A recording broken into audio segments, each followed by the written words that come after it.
In this video, I'd like to discuss the different types of auto insurance. So the most popular type of auto insurance is called liability insurance. And liability insurance is protecting you in case you do damage to someone else, which we call bodily injury, or to someone else's property damage. So when we think about bodily injury, just think you have a car accident and you've injured another person, right? So your liability insurance is going to have some kind of limit or coverage that it will cover. Let's say it would cover up to $25,000 per person. So if you have liability insurance that covers $25,000 per person, if you injure another person in an accident and they have expenses related to medical treatment and so forth to get well, your insurance will cover up to $25,000 of those damages. Then it's also going to look at on a per accident basis. So per accident, it might say, okay, in your liability policy, they'll cover up to $50,000 for damage done to people. So that's saying, okay, you might have 10 people who each have $25,000 in damages, even though per person your policy would cover $25,000.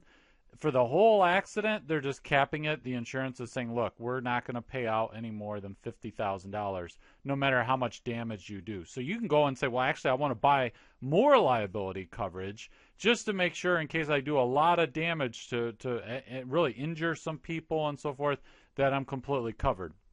Then you can also have the property damage is going to be a big component of the liability, because if you don't necessarily injure a person, but you might damage their car. And so the property damage might be, for example, let's just say it was $10,000. Then if you do anywhere up to $10,000 to damage to someone else's vehicle in a car accident, then your auto insurance is going to reimburse that person. So you're covered for the $10,000. And so let's say you had these numbers here for your liability insurance coverage. So that would be quoted as they would say 25, 50, 10. That would be how an insurance company would discuss your policy. They would say you have 25, 50, 10. And of course, you can pay more. You pay a higher premium, a higher monthly payment to get your insurance company to be able to take on more risk and be willing to give you more coverage. But the important thing to remember is that liability insurance is for damage you do. Now, if you want, you can actually purchase what's called medical expense or medical payments coverage. And this would cover medical payments for you or your passengers in the vehicle if you are injured. So you might be saying, well, hey, don't I have this insurance here for bodily injury? Well, that's you injuring the other driver or the other people in the vehicle. But for you and your passengers, if you have medical expenses related to an accident, this medical payment insurance can cover that. Now, you might say, well, hey, I already have health insurance. Why do I need this? Well, it might help with your copay, or maybe your passengers, that they're not covered. They don't have health insurance or something like that. So in any event, it's just to note that medical payments insurance is an option.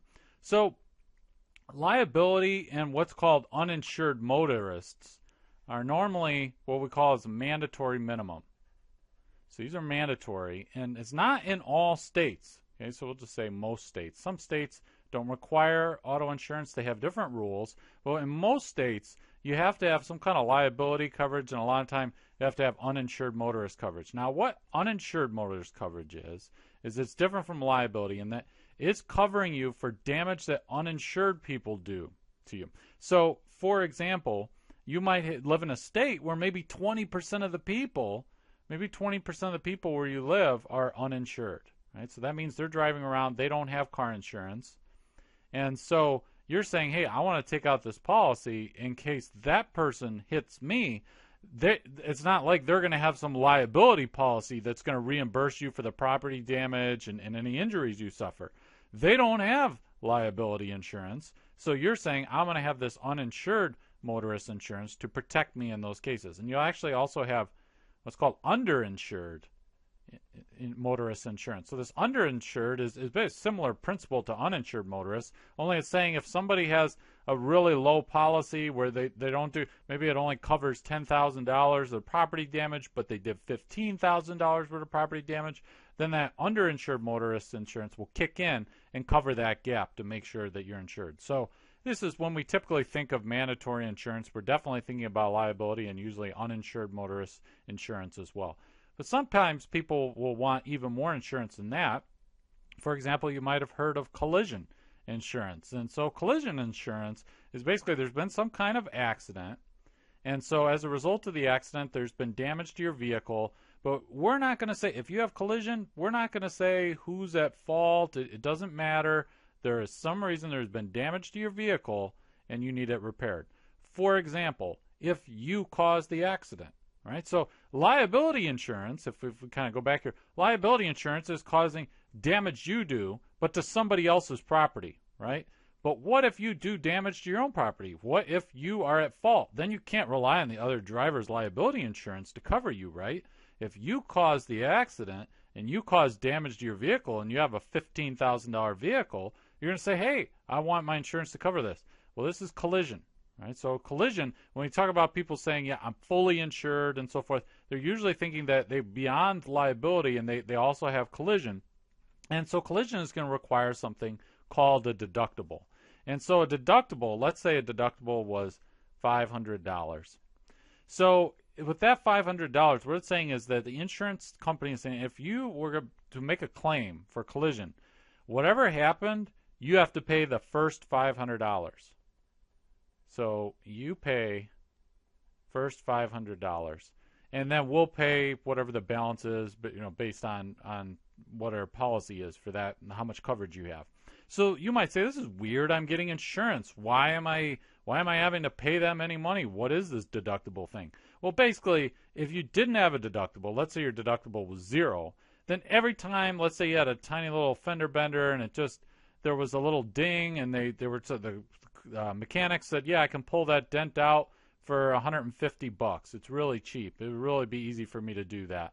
And you say, oh, yeah, I'm going to go submit a collision claim here. And so now you're running around, you're making all these small claims. And so what the insurance company, to protect themselves, they're trying to reduce the likelihood, reduce the risk that you go out making a bunch of small claims and costing them money. So they're saying, look, unless it's this amount, we're not going to even want to process the claim. Now, you can say, hey, I want a lower deductible. I want a deductible of $100. And they'll say, okay, fine, but then you're going to get a higher premium. Right? So you're going to have a higher premium. You're going to have to pay more on a monthly basis to compensate for the risk that the insurance company is taking on by giving you a lower deductible. But when we think about full insurance or full coverage, sometimes you'll just hear people say full coverage. You call up your insurance company, you say, I want full coverage. I don't want the mandatory minimum. Well, you're thinking not just the liability, the uninsured motorist, but also the collision and this comprehensive insurance. You might be saying, what does comprehensive mean? That's kind of a vague term. Well, basically think of it as this. All non-collision damage that is done to your vehicle. And by non-collision, I mean it didn't come from a car accident, right? You didn't hit somebody with your vehicle and it's your fault, and that would be collision, right? But now with comprehensive, we might say something like a tree branch. Maybe you have a lot of trees in your driveway and a tree branch falls on your car. Or, for example, if your car were to catch on fire. So like fire or some kind of natural disaster like a tornado or a flood. Or, for example, let's say that your car is stolen. So auto theft. So that's all going to be covered with comprehensive insurance. And again, comprehensive, just like collision, is not typically required by law, even if you live in a state that requires car insurance. These are going to be part of that full coverage package where you say, look, I want to make sure I've got a valuable car here, and if it gets stolen, I want to make sure it's insured for theft, or if a tree branch falls on it or something happens, then you would say, I want comprehensive, and that's part of that full coverage. But even when we say full coverage, and we think of liability, uninsured motorist, collision, and comprehensive, there's actually some other types of insurance policies that you can be offered too that typically don't fall under the heading of full coverage. So when we think of some of these kind of extras, I'll call them, you might think of them as full coverage or not. That's kind of your personal preference.